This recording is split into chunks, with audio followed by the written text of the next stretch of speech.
চট্টগ্রাম মহানগর স্বেচ্ছাসেবক দলের যুগ্ম আহ্বায়ক রাজিম উদ্দিন আকন এর পিতা সাবেক রেল কর্মকর্তা মোহাম্মদ জামাল উদ্দিন সওদাগরের জানাজা সম্পন্ন হয়েছে।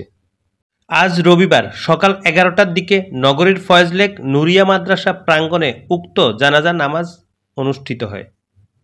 জানাজা নামাজে অংশগ্রহণ করেন সীতাকুণ্ড ৪ আসনের বিএনপির মনোনীত প্রার্থী কাজী মোহাম্মদ সালাউদ্দিন, চট্টগ্রাম মহানগর যুবদলের সাবেক সভাপতি মোশাররফ হোসেন দীপ্তি, সাবেক কাউন্সিলর আব্দুস সাত্তার সেলিম, বিএনপি নেতা হাবিবুর রহমান চৌধুরী, নগর স্বেচ্ছাসেবক দল নেতা বেলায়েত হোসেন বুলু, বিএনপি নেতা শহীদুল্লাহ বাহার, নগর যুবদল নেতা শাহেদ আকবর, নগর স্বেচ্ছাসেবক দল নেতা জমির উদ্দিন নাহিদ, যুবদল নেতা হেলাল উদ্দিন হেলাল, যুবদল নেতা শামীম, যুবদল নেতা মোহাম্মদ আলী, যুবদল নেতা হোসেন জামান, ছাত্রদল নেতা মাস্টার আরিফ, যুবদল নেতা খালেদ সাইফুল্লাহ, যুবদল নেতা মোহাম্মদ ইউনুস সহ আরও অনেকে।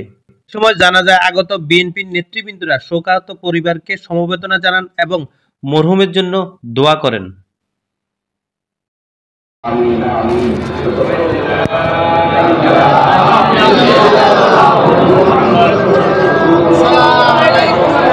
শেষ বিদায়ের বেলা এটা তো আসলে প্রত্যেকের কর্তব্য, সবাইকে আমাদের যেতে হবে। আমরা মরহুম এতদিন আমাদের সাথে ছিল, আজকে চলে যাচ্ছে, আমার কালকে আরেকজন চলে যাবে, যে কোনো মুহূর্তে যে কেউ চলে যাবে।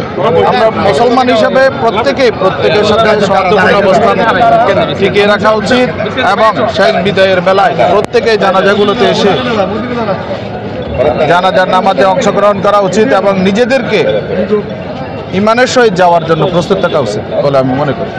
মুসলমানের মৃত্যুতেই আমরা মর্মাহত, আমরা শোক জ্ঞাপন করি।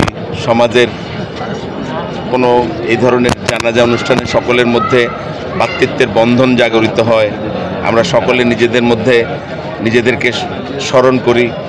এটার মাধ্যমে সামাজিক ভ্রাতৃত্ব সেটা বন্ধন জাগ্রত হয়, পাশাপাশি আমরা মৃত্যুকে স্মরণ করি। আপনারা দেখেন গত ৩-৪ বছর আগে বাংলাদেশে করোনা হয়েছে, আমরা সকলে আল্লাহর কাছে ভয়ে তটস্থ ছিলাম, আমরা মনে করছিলাম আমাদের পরিবর্তন হবে, আমরা পরিবর্তন হই নাই। শেখ হাসিনা আবার দিনের পর রাতে করে ফেলেছে, ড্যামিভোট করে ফেলেছে, কিন্তু আল্লাহ ছেড়ে দেয় নাই। আজকেও ২৪-এর এই গণ আন্দোলনের মাধ্যমে নতুন বাংলাদেশের যে স্বপ্ন দেখি, আজকে ২ দিন ঢাকা সহ সারা বাংলাদেশে ভূমিকম্প হওয়ার পরে আমরা সবাই আতঙ্কিত হয়ে গেছি। আমাদেরকে যেতে হবে। 1 সেকেন্ডের ভূমিকম্পে আমরা যত ক্ষমতাবান হই না কেন, সকলের মধ্যে আতঙ্ক ছড়িয়ে গেছে। আমাদের যে পরকালের যাত্রা, এই জানাজার আসার পরে আমাদের মধ্যে সেটাকে স্মরণ করি। আমরা এর মাধ্যমে নিজেদেরকে আত্মশুদ্ধি করার এবং আমাদের যে পরকালের যে যাত্রা, এই যাত্রায় আমাদের প্রস্তুতি নেওয়ার জন্য আমাদেরকে শিক্ষা দেয়। তা আমরা জানাজায় আসি, এখান থেকে আমরা শিক্ষা গ্রহণ করব। পরিবার হোক আর বিএনপি পরিবারের বাইরে হোক, আমাদের সামাজিক হোক আর সমাজের বাইরের হোক, আমরা যখনই জানতে পারি যে অমুকের আত্মীয় মারা গেছে, অমুকের